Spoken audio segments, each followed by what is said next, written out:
홍익표 더불어민주당 정책위 의장이 4차 재난지원금 규모와 관련해 기존에 정해진 예산을 포함해 20조 원 안팎이 될 것이라고 말했습니다. 당정은 내일 중 4차 지원금 총 예산 규모 등을 확정한다는 방침입니다. 이주열 한국은행 총재가 정부가 발행한 국채를 한은이 직접 인수하는 데 반대한다는 입장을 밝혔습니다. 4차 재난지원금 재원 마련 방안으로 한국은행의 국채 인수가 거론되자 기존 반대 입장을 재확인했습니다. 북한 남성이 강원도 동해안으로 기순한 사건과 관련해 국회 국방위에서 군의 경계 감시망에 대한 질타가 이어졌습니다. 합동참모본부는 이 남성이 월남할 당시 CCTV 카메라에 10번 포착됐지만 8번이나 놓쳤다고 발표했습니다. 뉴스앤 파워 인터뷰. 오늘은 대구 동구 우리 지역구인 국민의힘 강대식 의원과 함께 가덕도 신공항 특별법 상임위 통과에 대한 특혜적 민심과 북한 남성 회원 기순 등 국방위 현안에 대한 입장을 들어봅니다.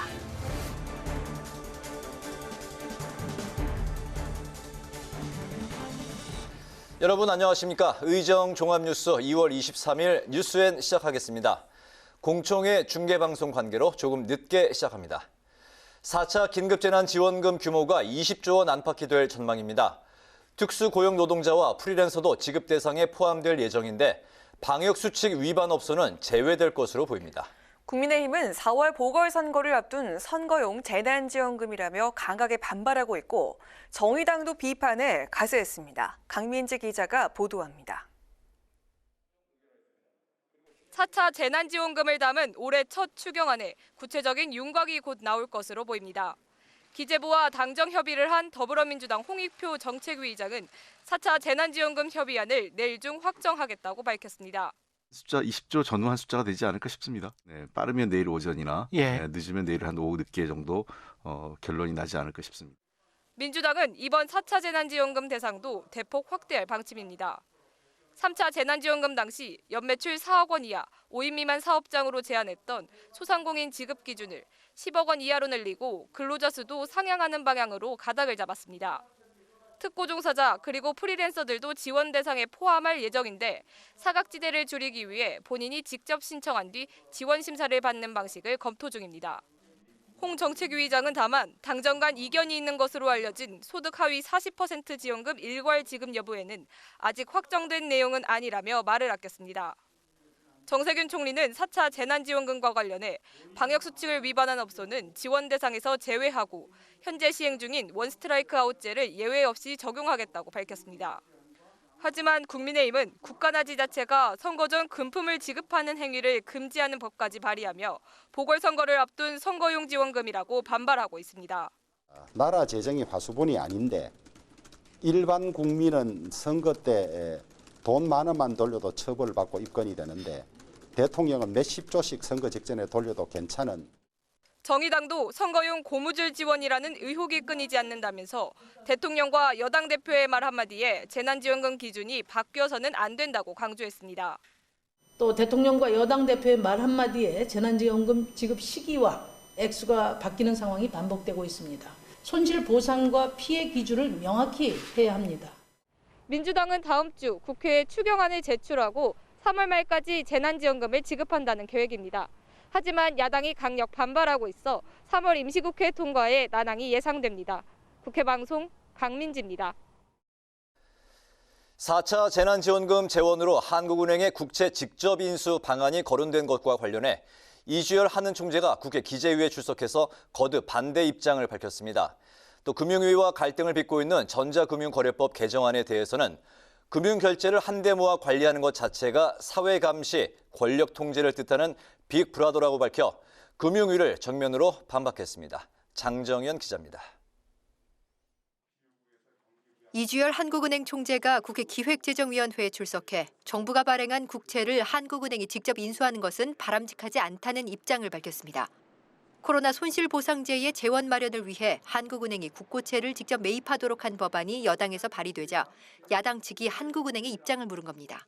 정부 부채 화폐화 논란을 일으켜서 그것이 우리 재정 건전성에 대한 우려, 그다음에 중앙은행에 대한 그 신뢰 훼손, 또 그것을 통해서 대외 신인도에 이제 부정적 영향을 주기 때문에 저희들이 바람직하지 않다 이렇게. 중앙은행의 독립성과 중립성을 해치는 법안 자체를 발의했다는 것을 저는 참 의아스럽게 생각을 합니다.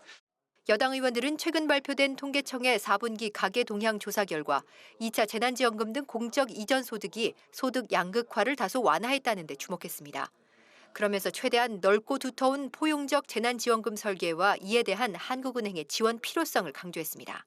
1, 2차 재난지원금이 우리나라 경제 성장률에 있어서 작년에 마이너스 1.0%로 선방에 기여했다고 생각합니다. 코로나가 진정되기까지는 정부 재정 역할이 아마 큰 부분을 담당할 것으로 이렇게 봅니다.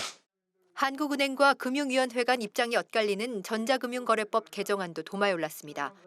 개정안은 네이버와 카카오 같은 빅테크 업체의 모든 거래 정보를 금융결제원이 수집해 금융위가 모두 들여다볼 수 있도록 했는데 금융위는 소비자를 보호하려는 취지라고 밝혔지만 한국은행은 하는 고유의 지급결제 영역을 침범하는 것이라며 반발하고 있습니다.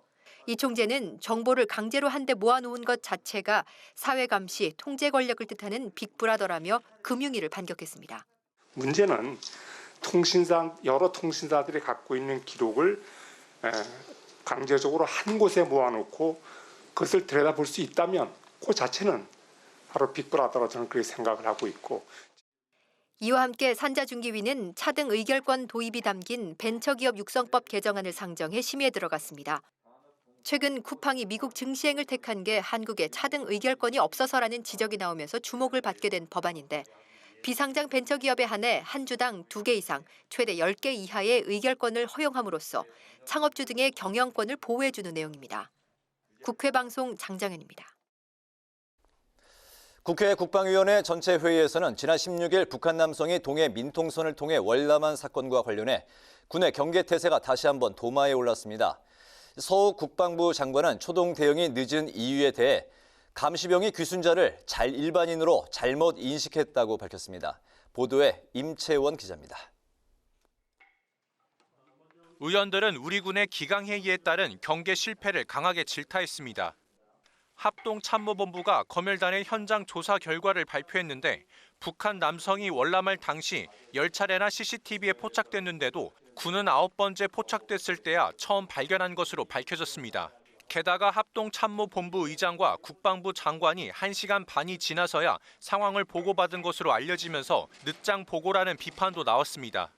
현장 지휘관도 35분이 지나서 이제 이걸 보고받잖아요. 그렇다면 이것도 그러면 정상적인 건가요? 항상 이런 일이 이런 일이 있는 건 아니지만 다음에도 이런 상황이 발생한다면 이렇게 될 수밖에 없는 건가요? 그러지 않도록 하여간 조치를 하겠습니다. 근데 그들의 인식이 조금 상황 인식이 잘못됐다고 아까부터 말씀드렸던 건 이제 그런 부분들인 것인데요. 더 그 교육을 더 잘 시키겠습니다. 의원들은 군의 경계 작전 수행 환경을 지적하면서 귀순 사건이 또다시 발생할 것을 우려했습니다. 대북 경계를 위해 도입한 과학화 경계 시스템 장비가 강풍에도 오작동하고 탐지율이 90%밖에 안 되는 등 근본적인 개선이 필요하다는 겁니다. 특히 군 감축 계획에 따라 22사단과 23사단이 통합하면서 경계구역이 늘어날 예정인데 물리적 한계에 부딪힐 것이라는 주장입니다. 국방위는 장병 내일 준비 적금에 가입하는 군 장병에게 1%포인트 이자를 추가로 지급하는 내용의 병역법 개정안을 여야 합의로 통과시켰습니다. 정부는 금융권과 함께 적금을 출시하면서 국가 예산으로 우대금리 1%를 더 주겠다고 했지만 법 개정을 이유로 우대금리를 지급하지 않고 있습니다. 이와 함께 양육 의무를 이행하지 않은 부모에 대해 유족급여 지급을 제한할 수 있도록 하는 군인연금법과 군인재해보상법 개정안을 통과시켰습니다. 국회 방송 임천입니다. 국민의힘 서울시장 예비후보 3차 맞수 토론에서 양강으로 꼽히는 나경원, 오세훈 후보가 맞붙었습니다. 두 후보는 상대 공약에 허점을 파고들며 치열한 정책 공방을 벌였습니다. 한편 더불어민주당 박영선 후보는 청년 창업과 일자리 정책을 발표했고 우상호 후보는 노동 행보를, 안철수 국민의당 후보는 보수 표심을 공략했습니다. 김희연 기자가 보도합니다. 앞서 두 번의 맞수 토론에서 2승씩 챙긴 나경원, 오세훈 국민의힘 예비후보가 마지막 3차 맞수 토론에서 격돌했습니다. 1000명으로 구성된 ARS 시민평가단은 나 후보의 손을 들어줬습니다. 나 후보는 오 후보의 주택 정책 중 민간 토지를 빌려 주택을 만드는 상생주택은 사유재산권 침해 소지가 있다고 비판했습니다. 민간에 그렇게 어떻게 보면 동의를 얻어서 과연 가능하겠느냐. 결국 그런 부분에 있어서 이번에 이사 부동산 대책과 비슷한 점이 있지 않느냐. 오 후보는 소상공인과 자영업자 지원을 위해 6조 원 규모의 민생 긴급구조 기금을 만들겠다는 나 후보의 1호 공약인 숨통 트임론은 예산이 부족해 현실 가능성이 없다고 지적했습니다. 인건비를 깎을 겁니까? 아니면 사업 예산을 깎을 겁니까? 실질적으로. 말씀이 좋아서 예산 다이어트지 쓰실 수 있는 돈은 수천억이 안 돼요. 다시 말해서 1년 동안 하실 수 있는 게 별로 없다는 얘기예요. 국민의힘은 26일과 다음 달 1일 합동 토론을 진행한 뒤 여론조사 100%로 다음 달 4일 서울시장 후보를 확정할 계획입니다. 박영선 민주당 예비후보는 스타트업과 청년 창업, 일자리 관련 정책 발표회를 열고 창업과 여성벤처, 청년 일자리 지원을 위한 펀드를 조성하겠다고 밝혔습니다. 그럼 어떻게 만들 것이냐? 서울시와 산하기관이 5천억 원 규모로 출자를 해서 서울시 모태펀드를 조성을 하고요. 민간 자금과 합쳐서 1조 원 규모의 서울시 대전환 펀드를 조성하도록 하겠습니다.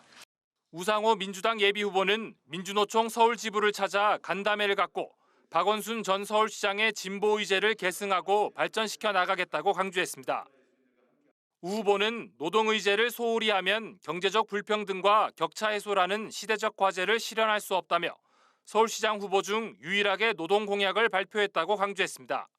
안철수 국민의당 예비후보는 김영삼 도서관을 방문해 보수 표심을 노렸습니다. 민주주의와 개혁의 상징이라고 생각합니다. 안 후보는 방명록에 대도무문 정신과 통합 화합의 정신을 이어받아 무너진 민주주의를 다시 세우겠다고 적었습니다. 국회 방송 김희연입니다. 국회 교육위원회가 공청회를 열고 국가교육위 설치 법안에 대한 전문가들의 의견을 수렴했습니다. 국가교육위원회를 실효성 있는 법적 기구로 할 것이냐, 대통령의 자문기구로 하느냐가 쟁점이었습니다. 김동길 기자의 보도입니다. 국가교육위원회 설치를 둘러싼 논란의 핵심은 국가교육위원회의 법적 위상. 여당은 심의 의결권을 가진 법률상 독립기구를, 야당은 대통령 자문기구 형태를 주장하고 있는데 전문가들의 의견도 엇갈렸습니다. 독립기구를 주장하는 전문가들은 교육정책의 안전성과 일관성을 위해 필요하다고 주장했습니다. 자문기구가 되면 대통령의 의지에 영향을 받기 때문에 당초 이 법안이 추구했던 정권을 초월한 교육정책의 일관성과 안정성을 확보할 수 없다는 겁니다. 그래서 정권의 변화와 관계없이 중장기적인 관점에서 미래 교육을 설계하는 일이 굉장히 시급하고 중요한데 과연 현재의 교육부가 이 일을 감당할 수 있을지 의문입니다. 반면 자문기구 형태를 주장하는 전문가들은 교육위가 독립기구가 되면 대통령과 정당, 교육부의 교육 정책 권한이 약화될 수 있다는 우려를 제기했습니다.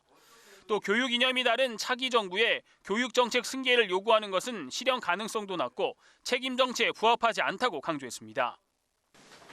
이념 지형을 달리하는 정부와의 수립된 정책을 차기 정부에 계속 승계토록 강제하는 것은 상실된 정치적인 불편부당함이나 이념적 편향성을 바로잡을 기회를 굉장히 제한하게 됩니다.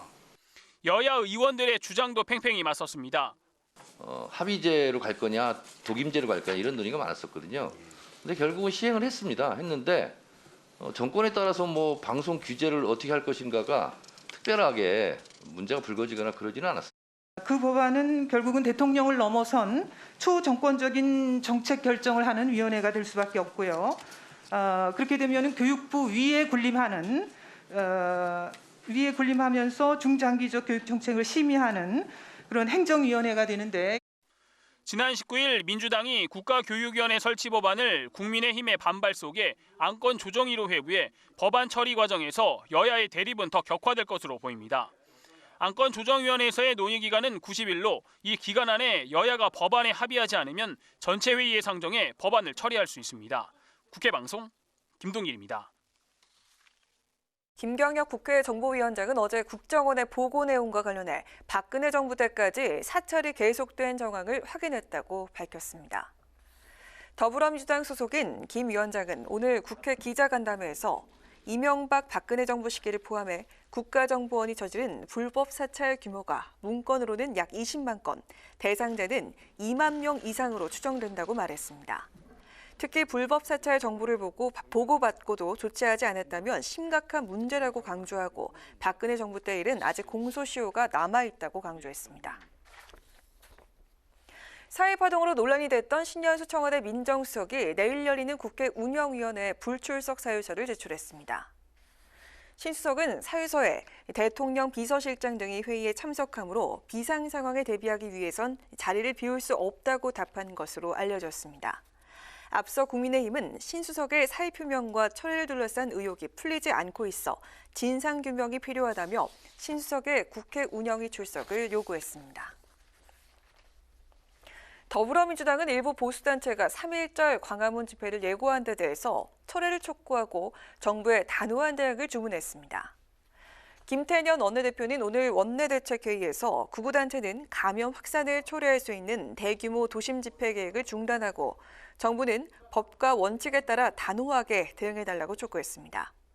홍익표 정책위 의장은 1년 가까이 원격 수업을 하던 학생들이 드디어 등교 수업을 앞둔 개학 시즌이라며 어린아이들의 학습권을 위해서라도 집회를 철회하고 야당도 이에 협조해달라고 밝혔습니다. 국민의힘은 산업부가 신한울 3, 4호기에 대한 발전사업 허가를 2023년 말까지 연장한 데 대해서 사업 종결 순이라고 반발하면서 재개를 촉구했습니다.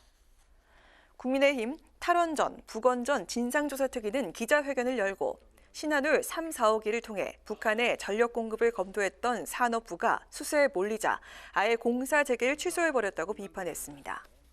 이어 4년간의 공사 표류로 발생한 손해배상 등의 법적 책임을 회피하고 차기 정권으로 결정을 미루기 위해 사업 허가를 연장했다고 주장하며 모든 법적, 행정적 조치를 취하겠다고 밝혔습니다. 국민의힘이 4월 재보궐선거의 승리 전략 등을 마련할 비전 전략실을 출범시키고 본격 활동에 나섰습니다. 전략실은 김근식 경남대 교수가 실장으로 김연아, 김병민 비대위원과 윤희석 대변인 등이 위원으로 여론 전문가 등이 비공개 위원으로 참여합니다.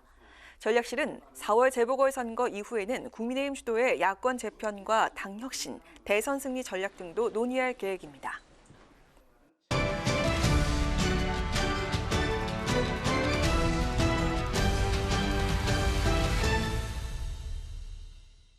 네, 오늘 이슈 분석 박지영 기자와 함께합니다. 박 기자, 어서 오세요.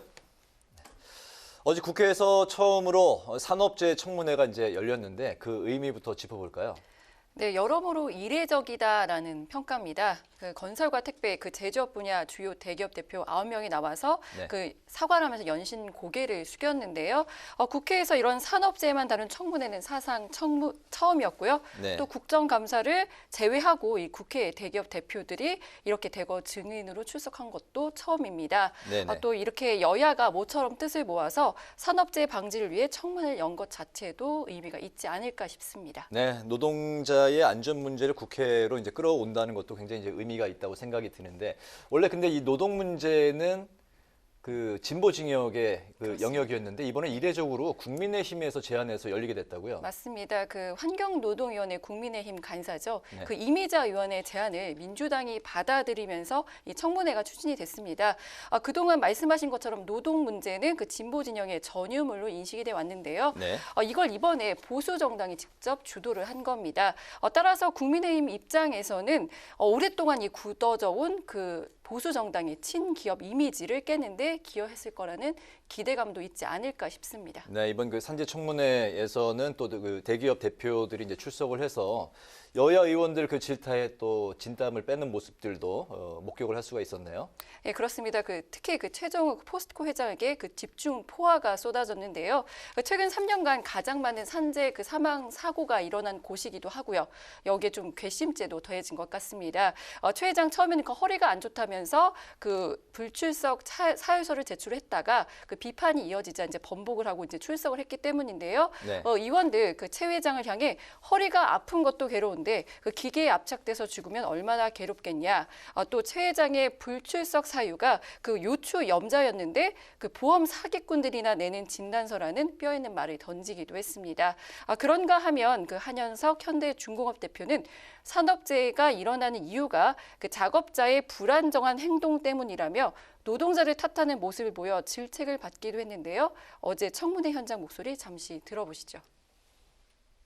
최근 연이은 사고에 대해서 국민 여러분께 심려를 끼치는 데서 대단히 죄송하게 생각하고 또 이 자리에서 유족분들께 진심으로 사죄드립니다. 우리는 손톱 밑에 가시만 들어가도 아프다고 아우성인데 이렇게 해서 사망하신 산재 우리 근로자들 목이 메어서 말이 안 나옵니다. 심장이 떨립니다. 저는. 중대사고가 많이 발생한 것에 대해서 국민 여러분께 대단히 죄송하다는 말씀을 드리고 저희들이 그 사고가 일어나는 유형을 보니까 실질적으로 불안전한 상태하고 작업자의 행동에 의해서 많이 일어나더라고요. 이게 작업자들이 뭘 지키지 않아서 행동을 잘 못한다 이런 말씀하셨는데 이런 생각을 갖고 있다라면은 아마 중대재해처벌법에서 피해가지 못하실 것 같습니다. 네, 이런 그 산재 청문회에 그런데 또 그 비판의 그 목소리도 있다고요. 그 이번 산재 그 청문회가 남긴 과제와 함께 짚어볼까요? 네, 청문회를 두고 이런 긍정적인 평가도 있지만 그 비판과 우려의 시각도 있습니다. 그 산업재해 예방을 위한 정책 그 논의보다는 그 여야가 무분별한 기업 때리기에 바빴다는 지적인데요. 4.7 재보궐선거를 앞두고 그 노동계의 표심을 얻기 위한 선거용 아니었나 하는 의심의 눈초리를 보낸 겁니다. 또 기업들도 개선책을 약속했지만 공연불에 그칠까 하는 염려도 있고요. 때문에 이번 청문회를 계기로 정치권과 기업 모두 산업재해 예방을 위한 진정성 있는 후속 대책 마련과 노력이 필요해 보입니다. 네, 정치권과 정부가 또 그 산재 청문회 후속으로 준비하는 게 있다고요. 그렇습니다. 그 산재 사고를 막기 위해 여야가 올 1월 그 진통 끝에 통과시킨 법이 있습니다. 바로 중대재해처벌법인데요. 그 내년 1월부터 시행이 됩니다. 네. 이를 앞두고 정부가 그 중대재해처벌법 위반 기업을 수사할 그 산업안전보건청 설립을 추진 중인데요. 오늘 민주당과 그 정의당이 조속한 설립 추진 의사를 밝힐 만큼 그 급흡사를 탈 것으로 보입니다. 또 고용노동부는 그 중대재해처벌법 시행을 앞두고 그 특별사법경찰관인 산업안전감독관을 증원을 하고요. 또 이들의 중대재해법 위반 사건 수사를 위한 그 법적 근거도 올 상반기 중으로 마련하기로 했습니다. 네. 좀 이 같은 노력들이 더해져서 그 산업 현장에서 안타깝게 목숨을 잃는 사고가 더 이상 일어나지 않길 기대해 보겠습니다. 네, 그렇게 기대를 해야 되는데 근데 또 오늘 안타깝게도 오늘 새벽에 컨베이어 벨트에 낀 노동자 또 사망 사고 발생했고 최근에도 여러 그 산재 사망 사고 사건이 이제 발생을 했는데요. 이런 그 노동자들의 안전 문제는 아무리 강조해도 지나치지 않을 것 같네요. 오늘 이슈 분석은 어제 국회에서 열렸던 산재 청문회와 관련해서 박지영 기자와 함께 했습니다. 오늘 수고했습니다.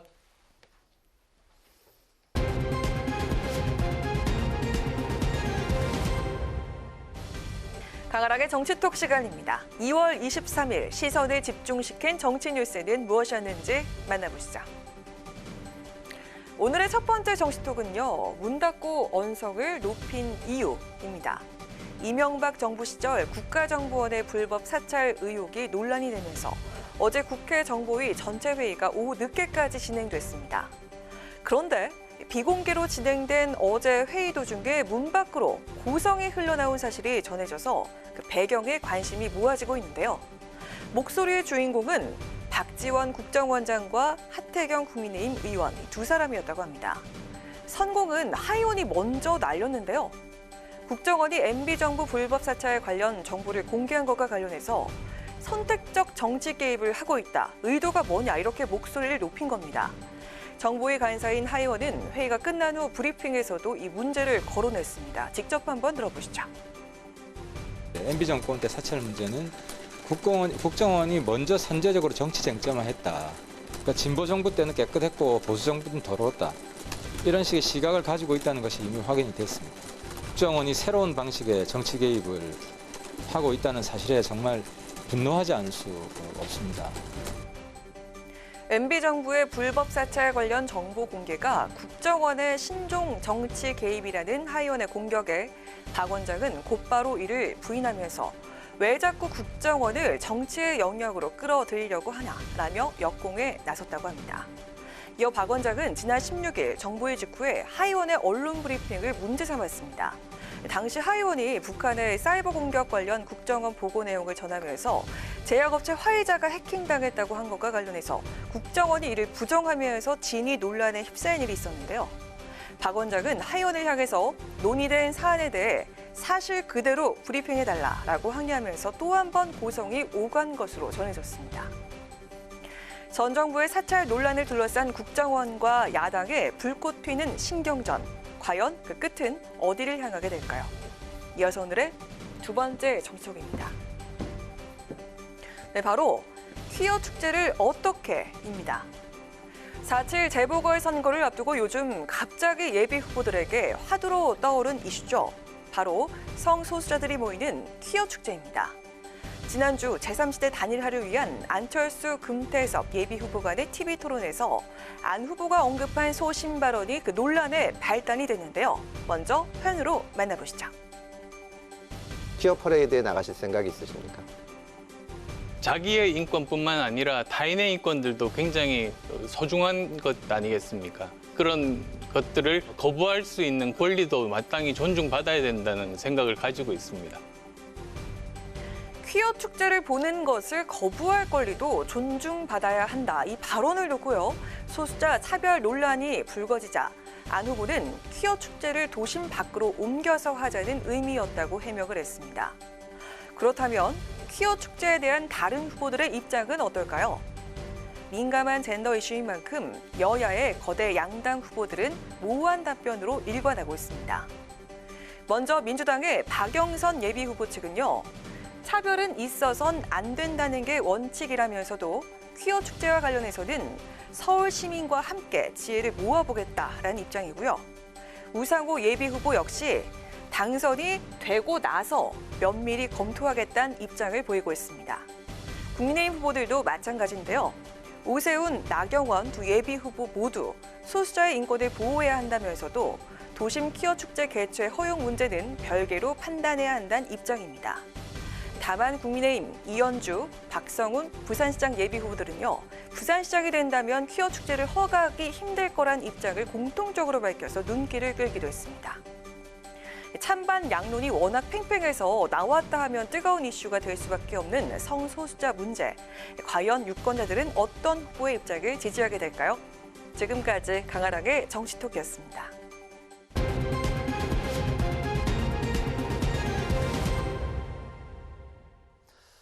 박범계 법무부 장관과 검찰 인사를 놓고 갈등을 빚었던 신현수 정무수석이 어제 휴가를 마치고 업무에 복귀했습니다.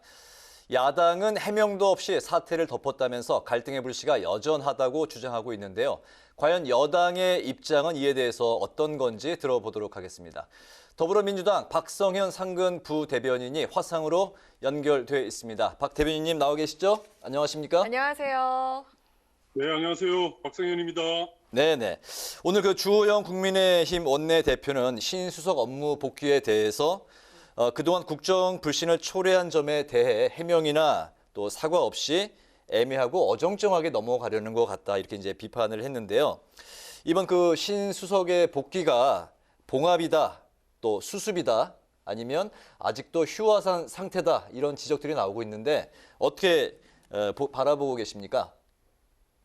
예, 뭐 여러 가지 그런 의미가 다 있을 수는 있습니다만은 저는 이제 청와대에서 오늘 발표한 대로 일단락되었다라는 데 그 방점을 두고 싶습니다. 그래서 사실은 국민들께서 이렇게 언론을 통해서 이번 일을 이렇게 보도를 접하시면서 여러 가지 불편하셨을 텐데요. 아마 적당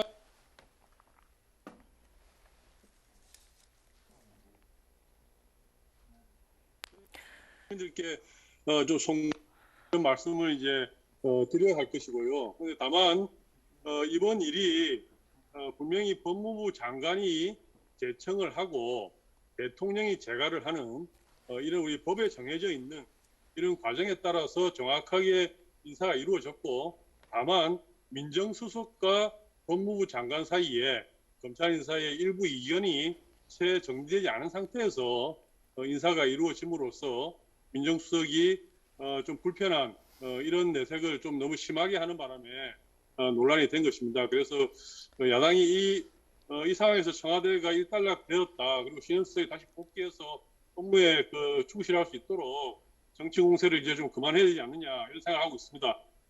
네, 저희가 화상 연결로 방송 진행 중인 상황인데요. 이 음향 상태가 고르지 못한 점 양해 부탁드리겠습니다.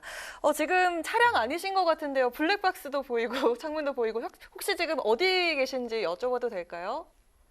아이고 죄송합니다. 지금 제가 네. 다른 방송을 마치고 막 나오는 중이었습니다.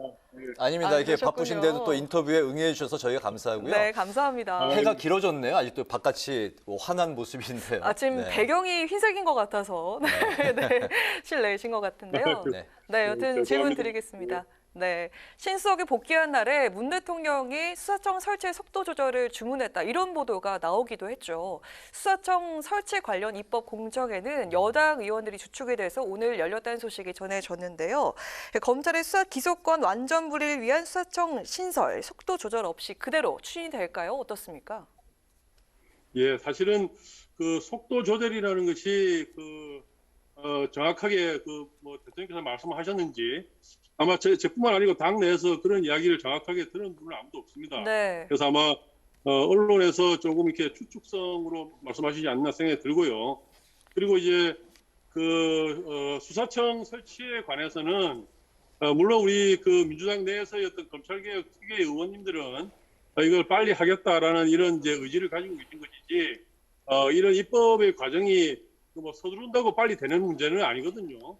네, 그래서 일반적인 법 개정 과정 그리고 새로운 부처가 생기는 것이기 때문에 그에 맞는 다 절차는 다 거쳐서 갈 겁니다. 그래서 아마 속도 조절이라기보다는 통상적인 속도로 행정부처 정부의 기구 하나 더 생기는 것이니까요. 그에 맞는 합당한 절차에 따라서 이루어질 것이다 생각이 들고 이번 사건과 관련해서 여러 가지 검찰 제도 개혁 관련 문제들이 차질이 있거나 아니면 뭐 속도를 조정하거나 그런 일은 없을 것이라고 생각하고 있습니다. 네, 잘 알겠습니다. 마지막으로 백신 질문 하나 드리겠습니다. 이번 주 금요일 26일부터 백신 접종이 이제 시작이 되는데요. 야당은 문재인 대통령이 아스트라제네카 백신 1호 접종자가 되어야 된다 이렇게 이제 주장을 하고 있는 상황입니다. 왜냐하면 백신 안전성과 이제 관련해서 특히나 정부는 안전성에는 문제가 없다고 이제 밝혔지만 아스트라제네카 백신 임상에 고령층의 참여자가 부족을 했고 또 효능도 화이자나 모더나보다 낮게 나왔기 때문에 또 일반 국민들 중에는 약간 불안감이 존재하는 것도 이제 사실인데요. 이런 상황에서 대통령과 혹은 이제 여당이 솔선수범을 보여야 된다 이런 야당의 입장에는 어떻게 생각을 하십니까? 예, 이 문제에 대해서는 이미 사실은 대통령께서 1월 연두 기자회견을 하시면서 원칙적인 말씀을 다 하셨어요.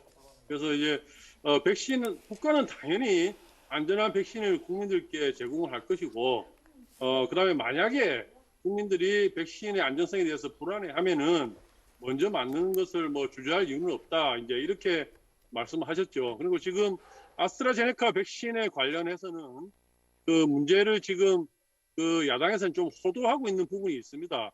아스트라제네카의 문제는 흔히 백신에서는 안정성과 효용성, 효과성 이 두 개가 문제인데 아스트라제네카의 경우에는 안전성의 문제는 전혀 보고된 바가 없습니다. 문제는 다만 효용성 문제인데요. 효용성이 없다, 효과가 없다는 것이 아니고 효과가 완전하게 있다라고 과학적으로 발표할 만큼 그런 실험에 참가한 숫자가 적다 이제 이런 문제였거든요. 그래서 이제 이것을 맞아서 효과가 없으면은 백신을 이렇게 버리는 거 아니냐 이제 이런 주장은 가능할 수 있어도 백신이 불안하다 이런 주장은 전혀 근거가 없는 것이고요. 그리고 잘 아시다시피 우리 국민들의 약 94%가 이번 백신에 대해서 백신을 맞겠다 그리고 백신을 신뢰한다 하고 있습니다. 우리 국민들이 기본적으로 어떤 정부 그리고 방역 당국의 어떤 그동안의 노력에 대한 평가인 것이죠. 그래서 백신을 안전한 백신을 공급할 것이라고 하는 국민들의 믿음이 있는 것이거든요. 그래서 여기에 대해서 야당이 자꾸 백신의 안전성 문제가 있는 것처럼 이렇게 보도하는 것, 이것이 하나 문제고요. 또 하나는 이미 대통령께서 연두기자회에서 말씀을 하셨는데도 불구하고 그것을 마치 이제 백신에 어떤 큰 문제가 있는데 대통령이 먼저 한번 맞아봐라 이런 식의 어떤 그 정치 공세. 그래서 이제 백신과 관련된 어떤 정부의 성과 이런 것을 갖다가 좀 이렇게 상쇄시키려고 하는 이런 정치 공세가 아닌가 싶어가지고 좀 안타깝기도 하고 또 뭐 꼭 국가 원수라고 하지 않더라도 그 대통령에 대한 어떤 그 뭐 예의라고 해야 되나 이제 이런 부분도 좀 이렇게 좀 생각을 해봐야 되는 게 아닌가 이런 생각이 듭니다. 네, 여의치 않은 상황인데 오늘 뉴스엔 인터뷰 응해주셔서 대단히 고맙습니다. 잘 들었습니다. 아유, 감사합니다. 네, 고맙습니다. 고맙습니다. 네, 지금까지 더불어민주당 박성현 상근 부대변인이었습니다.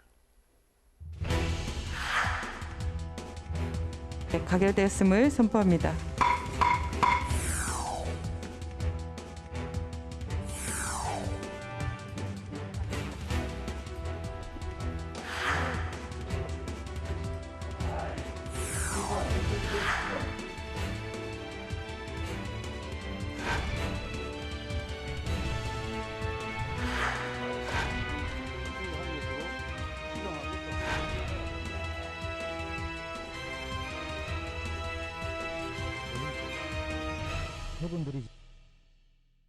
네, 이번 시간은 뉴스엔 파워 인터뷰 코너입니다. 4월 재보선이 이제 40여일 앞으로 다가왔는데요. 여야는 여러 가지 민생 현안과 신현수 민정수석 사의 표명 논란, 가덕도 신공항 문제 등 정치 이슈를 놓고 공방을 이어가고 있습니다. 오늘은 대구 동구을을 지역구로 두고 있는 국민의힘의 강대식 의원과 함께 관련 현안에 대해서 짚어보도록 하겠습니다. 의원님 안녕하십니까? 안녕하세요. 네, 반갑습니다. 우선 그 정치권 이슈부터 짚어보겠습니다. 박범계 법무장관과의 인사 갈등으로 이제 사의를 표명했던 신현수 이제 민정수석이 어제 이제 휴가에서 복귀를 하면서 겉에 이제 모양새로는 이제 일단 봉합이 된 모양새로 보여지는데 강 의원님께서는 어떻게 생각을 하십니까? 그렇죠. 뭐 야당 의원들의 입장이나 지금 현 바라보고 있는 국민들의 입장에서는 겉으로의 봉합은 어떻게 됐다고 이렇게 보지만은 제가 생각할 때는 제일 큰 문제의 핵심은 대통령께서 말씀이 너무 없으셨다. 그 부분에 대해서. 잘 알고 계시다시피 우리 수석께서는 오래된 친문 핵심 인사였고 또 보통 세간에 들리는 이야기에 하면 아주 올곧은 사람이다. 이렇게 세평을 하고 있는데 최근에 벌어진 어떤 사태에 대해서 우리가 생각할 때는 울산 시장 선거 개입, 라임 옵티머스 사건, 그리고 또 원전 경제력 조작, 그다음에 조국 전 장관 가족 비리 이런 일련들의 어떤 수사를 좀 와해시키는 어떤 그런 차원에서의 어떤 수석께서 봤는데 너무 자괴감이 일다 보니까 사이한 것이 아니냐 이렇게 생각하는 분들도 많이 있는 걸로 알고 있고 야당 의원 한 사람으로서도 어느 정도 그게 전혀 일관성이 아주 없다고는 못 본다 이렇게 생각을 하고 있습니다.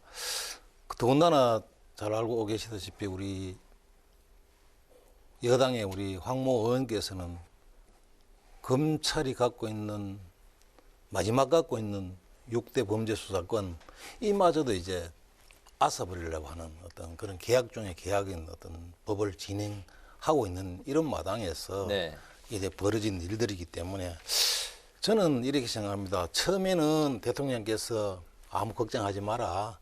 검찰하고 잘 될 것이다. 이렇게 대통령께서 말씀하셨을 때는 검찰하고 관계부처하고 안정적으로 관계 개선이 이루어져서 국민들이 생각하는 것처럼 원활하게 잘 될 것이라고 우리는 기대는 했지만 결국 오늘 어떤 발표에 본 것은 왠지 좀 뒷모습이 섭섭한 느낌. 네. 뭐 기득권 세력이 아직까지도 모든 것을 버리지 못하고 어떤 그런 상황적인 정부 간의 어떤 절차상의 이런 문제라든지 이런 것이 흔들리고 있는 그런 뒷모습을 보는 것 같아 설사한데 저는 이렇게 생각해요.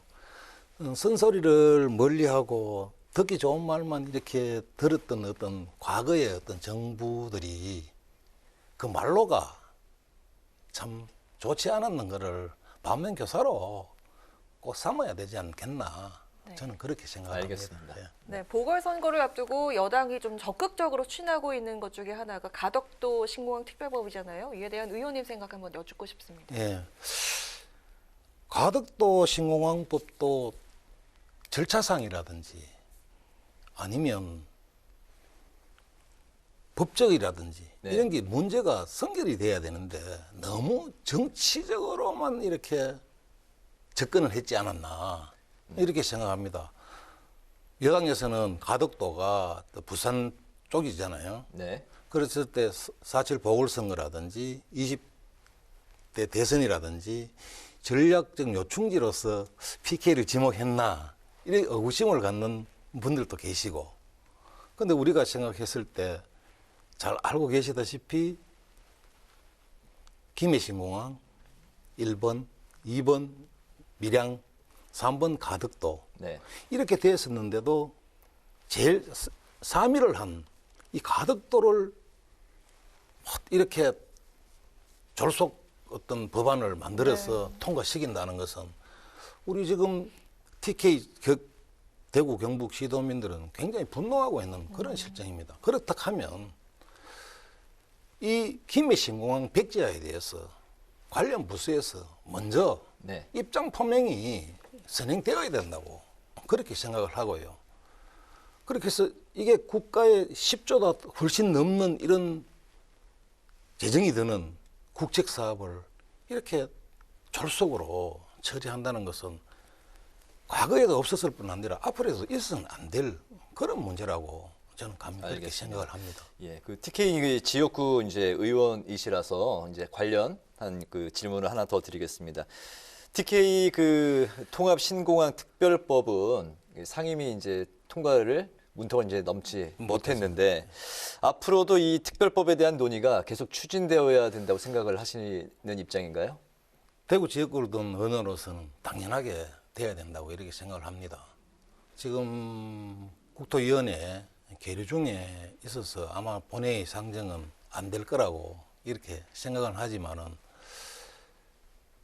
지금 그렇다고 봤을 때는 원포트라 썼는데 투포트가 되는 겁니다. 결국 예를 들어 가덕도 특별법이 통과가 돼서 그 절차상으로 이렇게 문제가 없다고 이렇게 생각됐을 때 진행됐을 때 그러면 중부권은 어떠냐? 좀 우리 대구 경북만 해도 시도민이 510만이죠. 네. 강원도 남부권, 그다음에 충청도 이런 전라북도 이런 부분에서는 의성이라든지 의성 군위에 신설되는 우리 그 대구 경북 통합 신공항 그걸 이용객들이 될 수도 있단 말입니다. 그런 것 같으면 이제 가덕도 신공항, 우리 대구 경북 신공항 이렇게 투포트로 되는데 이거는 앞으로 어제도 우리 대구 경북 의원들이 화상 회의를 진행했었습니다. 우리 지속 이거 꼭 법안이 통과될 수 있도록 우리 대구 경북 의원이 힘을 모아서 여당 의원들뿐만이 아니라 관계 부처에 강력하게 이 추진하겠다 그런 의지를 힘을 합쳐서 보여주자 이런 식으로 어제 결의를 받들었습니다. 네, TK 통합 신공항 특별법 앞으로도 계속해서 추진하겠다는 입장으로 그럼. 예, 알겠습니다. 네, 또 의원님께서 국회 국방에 몸을 담고 계시잖아요. 그렇죠. 그래서 관련 현안 좀 짚어보겠습니다. 지난주에 북한 남성이 바다를 헤엄쳐서 국경을 넘어왔는데 10번이나 CCTV에 포착이 됐는데 앞서 8번을 놓쳤습니다. 이를 군 경계 실패라고 볼 수 있을 텐데 이 원인 어디에서 찾을 수 있을까요? 첫째는 군 경비 태세의 실패라고 지금 오늘 또 우리 상임위원회를 하고 내가 보고를 좀 받고 왔었지만 첫째는 경비 태세의 실패라고 오늘 국방부 장관께서도 자인을 하셨어요. 했었는데 문제는 말이 자꾸 바뀐다. 지난해 국정감사 때 그 연결된 배수로가 몇 개 있느냐고 했을 때 48개가 48개가 있다고 이야기를 했었습니다. 근데 이 48개 중에 이번에 경계 지역 말입니다. 유독 뭐 귀순자라고 이야기합시다. 네네. 귀순자가 이 허물어진 이 배수로를 이용해서 우리 쪽으로 넘어왔다. 이렇게 이야기했었을 때 우리 국민의 눈높이에 봐서 누가 그걸 믿겠습니까? 왜 하필이면 48개 중에 그 배수로냐. 네네. 그러고 사전에 작년 국정감사에서 물었을 때 다 잘 이렇게 했다고 이렇게 우리한테 이야기를 했었는데 요 유독 하나 그 배수로를 통해서 기준용사가 들어갔다고. 과학화 경계 시스템이 지금 아무리 잘 돼 있다 하더라도 22사단 이 지역에는 2012년도에 녹호 기순이 있었죠. 작년에 월책도 기순자가 있었죠. 이래서 다른 지역보다도 더 경계가 삼엄해야 되고 경계 태세를 잘 갖춰야 되는 그런 지역입니다.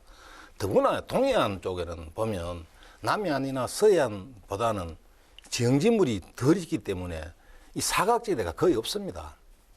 이 CCTV가 정황이 포착하는 것은 어렵지 않은 그런 지역인데도 불구하고 8번이나 포착됐죠. 그 다음에 중간에 한 2시간 또 늦어진 거는 저 사람이 우리 군간부가 뭐 산책하러 나갔나 운동하러 나갔나 어떤 이런 또 뭐 사안 때문에 2시간 연장됐죠.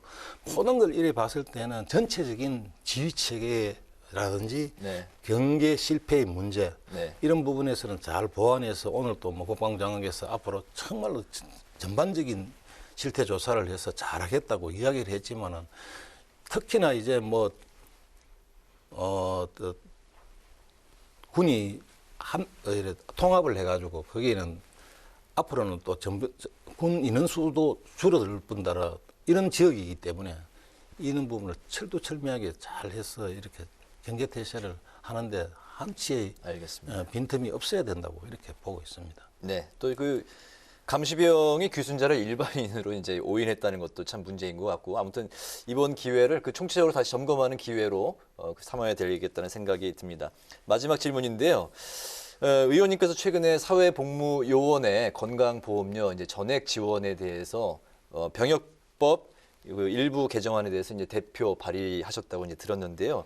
이 법안의 이제 그 발의 배경과 또 의미를 한번 듣고 싶습니다. 네네. 우리 현역으로 근무하는 병사들한테는 군 의료보건에 관한 법률에 의해서 전액 건강보험료가 지급이 됩니다. 그런데 우리 사회복무요원에 한해서만 한 달에 최대 10만 원 정도. 이거는 지원에 그냥 지원입니다. 이것도. 네네. 이렇게 하다 보니까 현역 병사하고 사회복무요원이나 똑같은 병력 의무를 치르는데 뭐 현역도 잘 알다시피 겸직을 원천적으로 봉시하잖아요. 소득이라고는 본 것뿐입니다. 사회복무요원도 또 마찬가지입니다. 그런 것 같으면 경제적인 부담이 굉장히 크다. 이런 1년을 다 합쳐도 재정 소요가 약 한 14억 정도만 하면 사회복무요원한테도 건강보험료를 다 지급할 수 있는 상대적으로 그리 크지 않는 금액이다. 그래 됐을 때는 크지 않다면 어느 정도인가요? 14억만 더 지금 현재 재정에서 14억 정도만 추가를 하면 전 사회복무요원의 건강보험료를 지원하는데 14억이면 된다. 예, 14억이면 되기 때문에 재정적으로 크지도 않고 그렇기 때문에 형평성에도 맞지도 않고 경제적인 부담을 줄여주자. 그래서 이 법안을 발의하게 되었습니다. 알겠습니다. 네네. 네, 오늘 뉴스앤파워 인터뷰는 여러 민생 현안과 그리고 정치 쟁점 이슈들을 갖고 지금까지 국민의힘의 강대식 의원과 함께했습니다. 오늘 말씀 잘 들었습니다. 네, 잘 들었습니다. 고맙습니다. 고맙습니다. 영하권의 반짝 추위는 내일 아침까지 이어지다가 낮부터 차츰 풀리겠습니다. 건조한 날씨 내일도 계속되겠는데요. 해안과 내륙 곳곳에 아주 강한 바람까지 분다고 하니까요. 불씨 관리 잘해주시기 바라겠습니다. 네, 오늘 뉴스에는 여기서 마치겠습니다. 시청해주신 여러분 고맙습니다.